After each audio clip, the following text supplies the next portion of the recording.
NTR Prashanth Neel combination లో ready అవుతున్న sensation dragon. ఇది ఇప్పుడు సడన్ గా 1200 కోట్లు రాబట్టిన బాలీవుడ్ బీస్ట్ దురంధర్ మోడ్ లోకి వెళ్ళింది. అంటే డ్రాగన్ పార్ట్ 1, డ్రాగన్ పార్ట్ 2 రెండు కూడా కేవలం 90 రోజుల గ్యాప్ లోనే రిలీజ్ అవ్వడం. అవును, అచ్చంగా దురంధర్ టీం ప్లాన్ చేసినట్టే డ్రాగన్ టీం డబుల్ ధమాకా ప్లాన్ చేస్తోంది. ఇలాంటి టైంలో ఈ సినిమాకు 120 కోట్ల ఓటీటీ రైట్స్ అందరినీ షాక్ కి గురిచేస్తున్నాయి. ఒకవైపు వారణాసి మూవీకి 1000 కోట్లు కేవలం ఓటీటీ రైట్స్ తోనే వస్తుంటే, 2 పాన్ ఇండియా హిట్లున్న హీరోతో 3 పాన్ ఇండియా హిట్లున్న దర్శకుడి సినిమాకు 120 కోట్లేనా?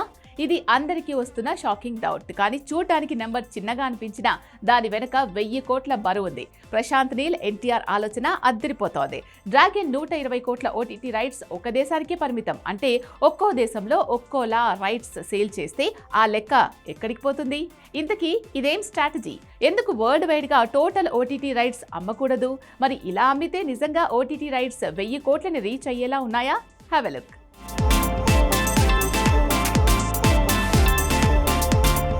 NTR dragon movie OTT rights కేవలం 120 కోట్లనే వార్త అందరినీ షాక్కి గురిచేస్తుంది.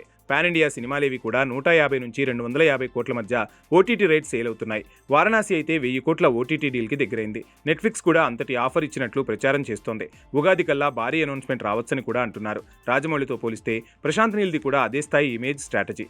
అలాంటి డైరెక్టర్తో man of masses NTR movie అంటేనే పాన్ ఇండియా ఊగిపోవాలి. కానీ 120 కోట్లే డ్రాగన్ ఓటీటీ రైట్స్ అంటే నమ్మశక్యంగా లేదు. అయితే అక్కడే కథలో పెద్ద ట్విస్ట్ ఉన్నట్లు తెలుస్తుంది. డ్రాగన్ ఇండియా వరకు మాత్రమే పరిమితమయ్యే ఓటీటీ రైట్స్ 120 కోట్లు. అది కూడా అన్ని భాషల రైట్స్ కాదు, కేవలం దక్షిణాది భాషల రైట్స్ మాత్రమే. హిందీ వర్షన్ రైట్స్ 80 కోట్లు. అలా చూసినా టోటల్ 200 కోట్లే. ఇదేం పెద్ద నెంబర్ కాదు. డ్రాగన్ లాంటి క్రేజీ సినిమాకు 350 కోట్ల నుంచి 500 కోట్ల వరకు ఓటీటీ రైట్స్ డీల్ జరుగుతోందని అంచనాలున్నాయి. తీరా చూస్తే 120 కోట్ల నుంచి 200 కోట్ల డీలే సెట్ అయిందన్న వార్త షాకిస్తోంది. అయితే అక్కడితోనే కథ అయిపోలేదు. ముందుంది అసలు మార్కెటింగ్ ఆట.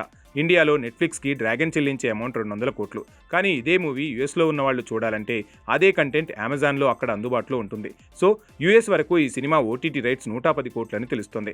ఇక కెనడాలోని ఓటీటీ సంస్థలకు 50 కోట్లు. Australia, UK, New Zealand, Europe, middle east, Sri Lanka, Korea, Indonesia, Malaysia, China, Japan ఇలా ఒక్కో దేశంలో ఒక్కో ఓటీటీ సంస్థకు మినిమం 20 నుంచి మ్యాక్సిమం 200 కోట్ల వరకు రైట్స్ సేల్ చేస్తోంది డ్రాగన్ టీమ్. విచిత్రం ఏంటంటే ఇలా అన్నీ కలిపి ఒక సంస్థ ఓటీటీ రైట్స్ తీసుకోవచ్చు కదా అంటే, అలానే నెట్ఫ్లిక్స్ 380 కోట్లు ఆఫర్ చేస్తే డ్రాగన్ టీమ్ తిరస్కరించిందట. ఇలా ఒక్కో దేశంలో ఒక్కో ఓటీటీ సంస్థతో డీల్ సెట్ చేసుకోవడంతో 650 కోట్ల నుంచి 700 కోట్ల వరకు ఓటీటీ రైట్స్ రూపంలోనే డ్రాగన్ కు దక్కుతున్నట్లు తెలుస్తోంది. ఇదే స్ట్రాటజీ వారణాసికి కూడా ఫాలో అయ్యుంటే 1000 కోట్లకు మించిన నెంబరే దక్కేదంటున్నారు. ఏది ఏమైనా డ్రాగన్ టీమ్ ఓటీటీ రైట్స్ రూపంలోనే మార్కెటింగ్ స్ట్రాటజీతో కుదిపేస్తుంది. ఇక థియేట్రికల్ మార్కెటింగ్ ఎలా ఉంటుందో చూడాలి.